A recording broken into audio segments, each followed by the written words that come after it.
Pwede pa bang humingi ng barya? Kanina pa po kasi ako nagugutom. Aba, ang kapal naman ng pagmumukha mong pulubi ka. Pulubi ka na nga, patay gutom ka pa.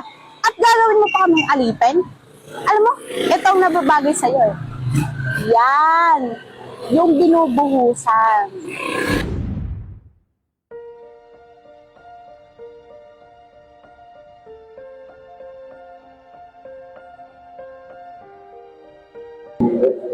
Faye? Halika. Asa si Kayla? Tawagin mo at magbubukas na tayo. Pero bago tayo magbukas, mag-meeting mo tayo ng konti. Sige po, tatawagin ko lang po si Kayla. Sige.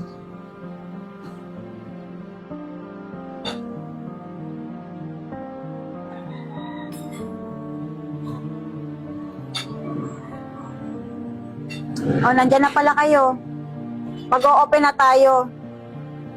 Kaya lahat ng customers ay welcome ha. Ang gusto ko, kung gaano nyo kamahal ang trabaho nyo, dapat ganun din sa customers.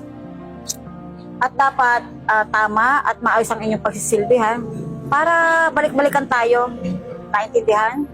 Opo naman, ma'am. Wala pong problema. Ibibigay po namin yung serbisyong kailangan nila. Mas maigi kung ganun. Mag-start na tayo. Baka magsidati nga ng mga customer.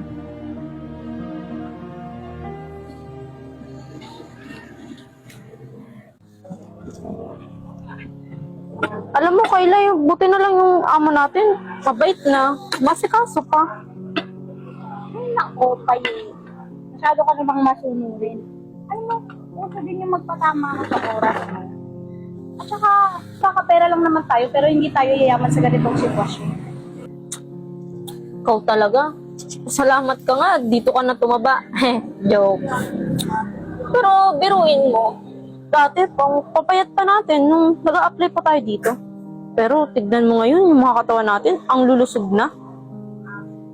Eh, kaya ka lang naman tumaba dahil sa akin, ho. Kung hindi ako madiskarte, hindi ka tataba ng ganyan. Tsaka alam mo naman, mahal ng mga bilihin. Kaya hanggat nandito pa tayo, sulitin na natin, ho.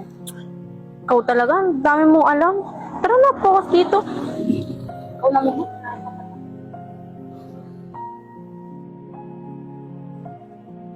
Yan, magiging ka rin.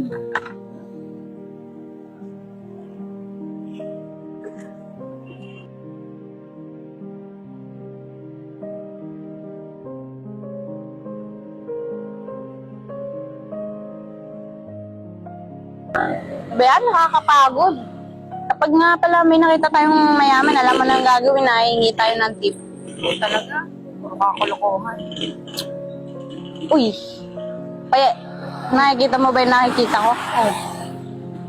Alam ko kung paano yung paalis eh. Ikaw talaga, Kayla. Alam ko na yung binabalak mo. Alam kong sa kalokohan ka lang man magaling. Ano ba? Hindi ka naman sanay sa akin.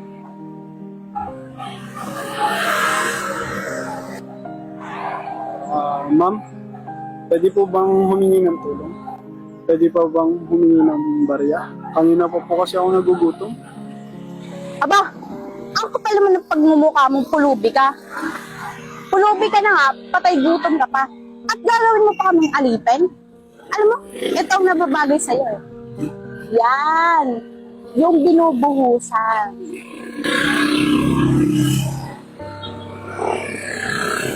Grabe ka naman. Ako di ba ganito ako eh. Yan na itatrato mo sa akin. Tama ba yung ginagawa mo? Alam mo, hindi ka nababagay sa ganitong lugar.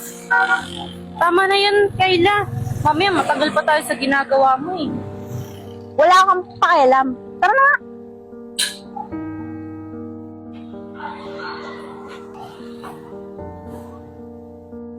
Oh, Kayla, Faye, anong ginagawa niyo dito?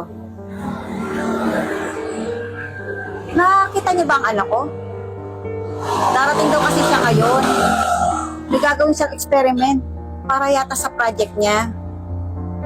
Nagpanggap siyang pulubi. Nandito na ako. Oh, anak, nandiyan ka na pala. Ma, kamusta naman ugali ng Tomo? Sobrang bait naman natin na sobrang nasa bayan.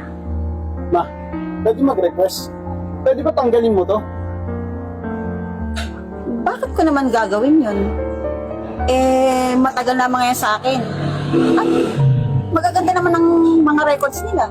Ma, tingnan mo ako. Binuhusan lang naman ako ng kromo. Kaya basang-basa ako ngayon. Pay?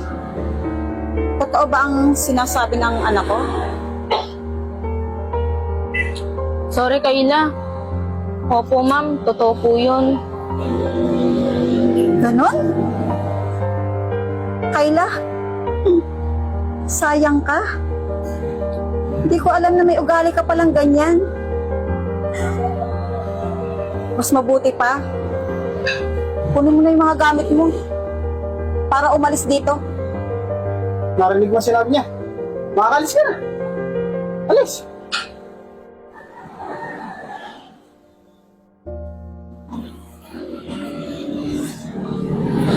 Ano ginawa sa akin?